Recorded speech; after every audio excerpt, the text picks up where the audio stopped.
Demon Emperor Chapter 484 ang nakaraan sinabi ni Chupa kay Go Santos na nakaplano na ng emperador ang lahat mula nung nakilala niya ang kanyang amain hanggang sa makipaglaban siya sa 7 malalaking bahay.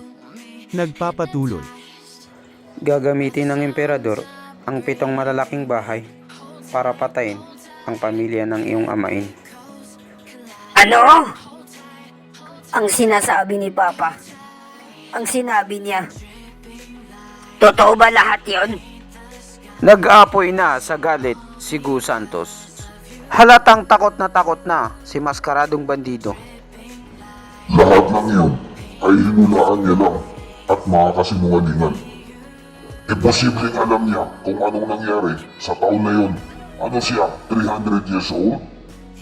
May punto nga naman ang sinabi ni Maskaradong Bandido. Tama ka, hindi ko nga alam. Ang lahat ng sinabi ko kanina ay marites lang yon. Ngunit kahit ganun pa man, totoo pa rin yung mga sinabi ko. Ikaw na rin ang nagbunyag. Paano mo nalaman ang tungkol sa aking amain, ang kanyang mga katangian? Nag-iisip na ng magandang may sasagot si Maskaradong Bandido dahil huling-huli na siya sa akto. Gumawa ka ng isang malaking gulo. Kaya kailangan namin imbestigahan ang iyong pagkatao. Kaya naman, alam namin ang lahat tungkol sa iyo.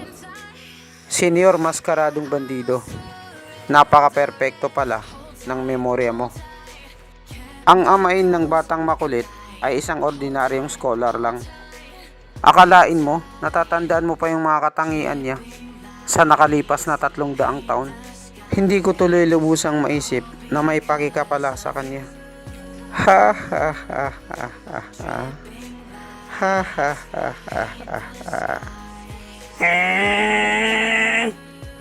Galit na naman si Gu Santos. Hindi maaari. Nahuli na naman nila ako sa sarili kong salita.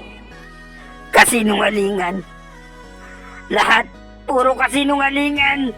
Sinungaling kayong lahat! Ako, si Gu Santos, kailanman hindi ako nagkaroon ng pamilya.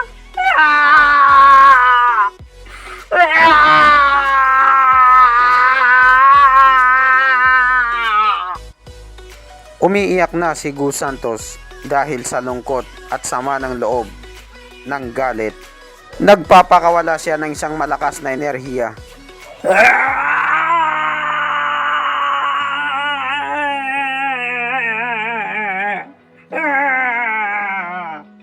Pinapanood naman siya ni Chupa habang umiiyak. Naging emosyonal naman at nalungkot si Chupa para kay Gu Santos. Gu Santos, ang iyong amain ay kasama sa amin. Hindi pa rin sumusuko sa pagkumbinsi si Maskaradong Bandido kay Gu Santos. Matapat siya sa emperador at namatay siya nang walang pinagsisisihan. Bilang kanyang inaanak, kailangan mo rin sundan ang kanyang mga yapak at depensahan ang bansa. Manahimik ka! Nagsinungaling ka sa akin! Magpapalit anyo na naman si Gu Santos. Sa 300 taon, Nanlaki na ang mata ng 3 banal na dragon.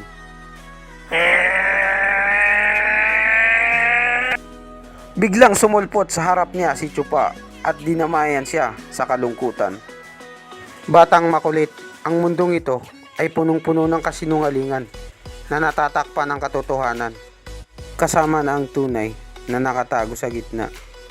Ang mga nangyari 300 taon nang nakalipas, maaaring mga kasinungalingan lang. Pero hindi ibig sabihin nun, hindi ka na mahal ng amain mo. Papa, ang ibig mong sabihin, ang amain ko, itinuring niya rin ba akong parang totoong anak? Ganon nga. Dahil ganon din ang demonyo at masamang katulad ko. Paano niya mararamdaman ang pagmamahal kung hindi niya ito mararanasan?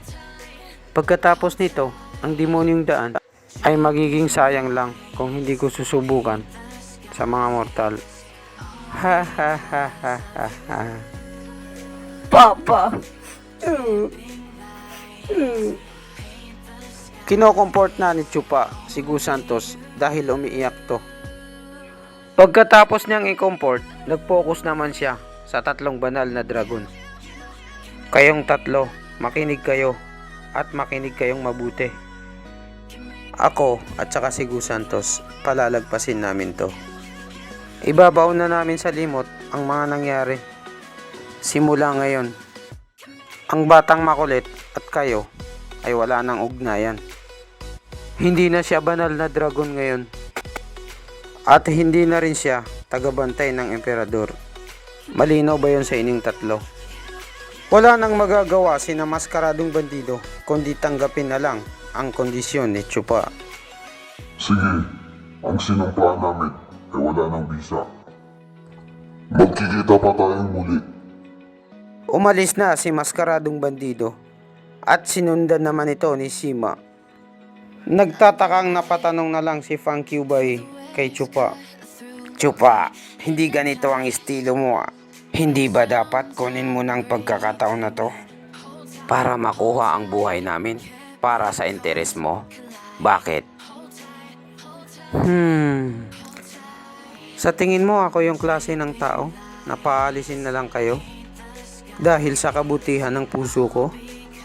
Ha ha ha ha ha ha ha ha. Ha ha ha ha ha ha. Ginagawa ko to para kay batang makulit. Ayoko siyang mabulag ng puot at galit. Tuwang-tuwa naman pinakikinggan ni batang makulit ang kaniyang papa habang nagsasalita. Nabigla naman si Fang Kyubay sa narinig niya na sinabi ni Chupa. Napangiti na lang siya nang wala sa oras. Malaking Chupa, hindi ba mas madaling kontrolin yung desperado sa paghihiganti niya? Napansin ko na napakabangis mo sa buong mundo, pero mabait ka sa mga tao mo. So, ano ngayon? Anong pakialam mo sa mga ginagawa ko? Wala lang naman. Pero, huwag mong kalimutan ang inyong pagiging magkapatid ng ikatlong prinsipe. Kapag hindi siya nanalo, hindi ka rin mananalo. Nabigla na lang si Chupa sa sinabi ni Fang Kyubay. Makikita mo naman kung anong mga ginagawa niya. Kailanman, hindi siya naging hindi karapat-dapat sa iyo. At biglang pumasok sa isip ni Chupa ang imahe ni Taba. Taba! Chupa, ngayon, sa wakas, nalaman ko na kung paano mo tratuhin ang iba. I-relax mo lang ang butotoy mo. Ang pangatlong prinsipe ay hindi ka niya kakalabanin. At payo ko lang sa'yo, kamahalan ang plano niya ay matibay, mas matibay pa sa pagmamahalan ng dalawa. Ang buong eksena ay kontrolado niya ng lahat. Ikaw, mag-iingat na lang kayo. Oo, isa kang banal na dragon. Tapos sinasabi mo yan sa akin? At umalis na rin si Fang Kyubay. Sumunod na rin dun sa dalawa. Batang makulit, ang mga oras na pagsasama natin ay hindi naging maganda. Pero masaya ako para sa'yo. Maswerte ka dahil kasama mo si Chupa. Pinapahalagahan niya ng husto ang kaniyang mga tauhan.